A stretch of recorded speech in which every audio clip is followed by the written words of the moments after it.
I wanted to start broad. Can you tell me one thing about your process that stays consistent from film to film to film, but then also something unique to Oppenheimer that you've never done before when composing a score? Yeah, I think, or I was gonna say that the way I think I'm keeping myself consistent to the way I work is I always try to make it feel like I'm doing something for the first time when I'm starting out, because I always want to have a new way to find myself into the project and to get inspiration, because can't just repeat your methods, you know. And also my background is in improvisation, so my toolbox is getting bigger, and I think it's just the challenge of how you can challenge yourself and create and be inspired by, in a way that is a different process. And fortunately, I'm lucky to do that, because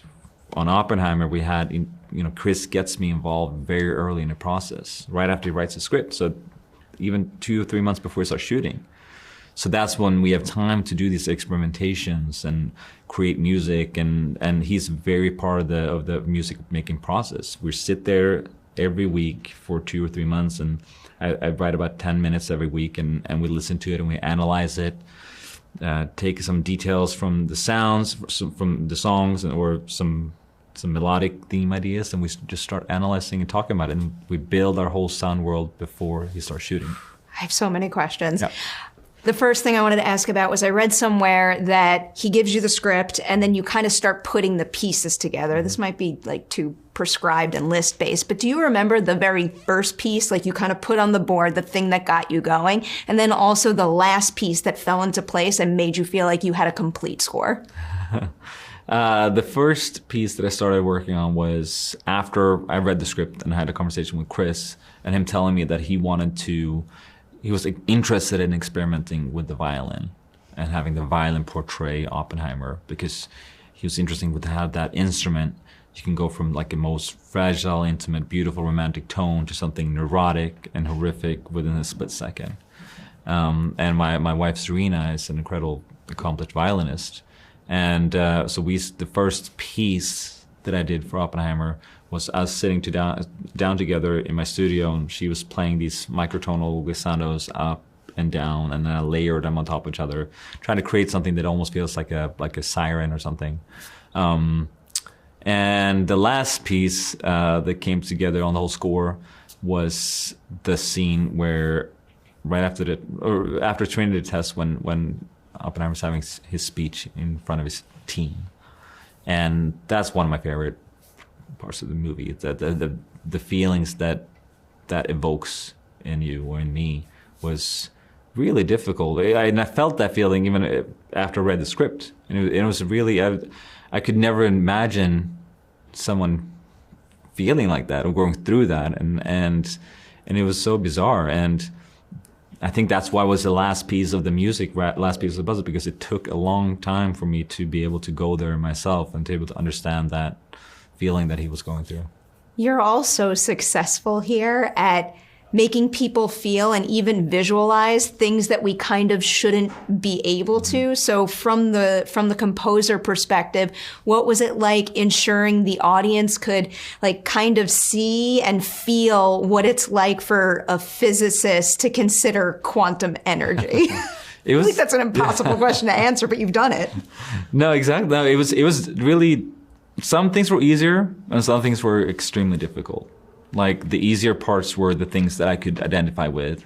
Like in the beginning, you see him in his bed, feeling like being lonely and feeling not understood, and kind of that was like, for me, it's like the loneliness, something I could very much, I can very much relate to, and so that's kind of where his theme got started, out of the Oppenheimer theme.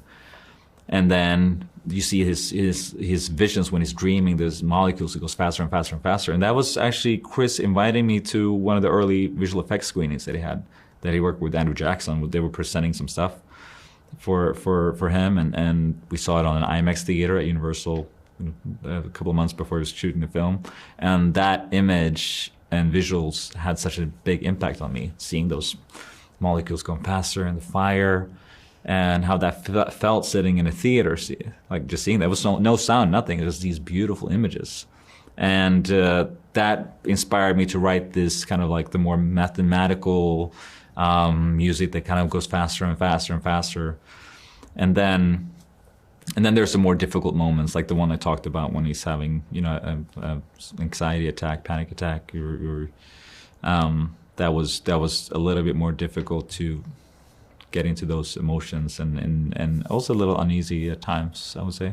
And you make the audience feel quite uneasy too. So great success there. So are those visual effects tests and the script enough to compose something like Can You Hear the Music? Or do you, in order to refine that and get it to the point that it's finished, also need to see the incredible montage that Jennifer cuts? Mm-hmm.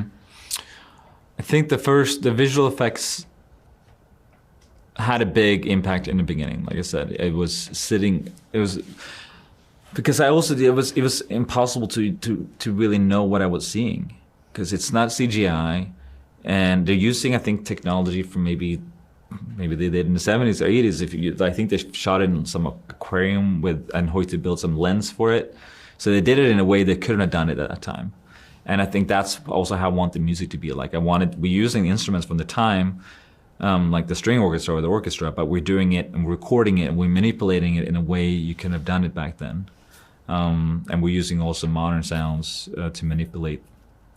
And then I had the basic idea of Can You Hear the Music, but how important it was to work together with Jennifer Lame on all of this stuff, and seeing her and Chris, how they cutting it shorter and cutting it together, and those intercuts between the molecules swirling around him and him laying in bed, and then also I remember that Picasso painting, and how it just came together like it's almost like magic, I would say. It plays so well in the movie, but that particular track is the one that I've taken with me and just listen to casually when I'm walking around. I'll end with a question about crafting a theme. I know every single film is different, but are there any particular parameters you like to abide by when figuring out what a theme for a movie should be, so that it is memorable and it has that intended effect, but it is also movie appropriate and not just, a device? Yeah. I think for Oppenheimer specifically, I knew really after I read the script that my approach to this, I wanted to find emotional core first, and not using any sounds or manipulation or productions to try to hide behind. And I wanted to do it with just the violin and the piano. Because I knew if you found that theme, if you found that melody, if we got that right, everything else would come to fruition.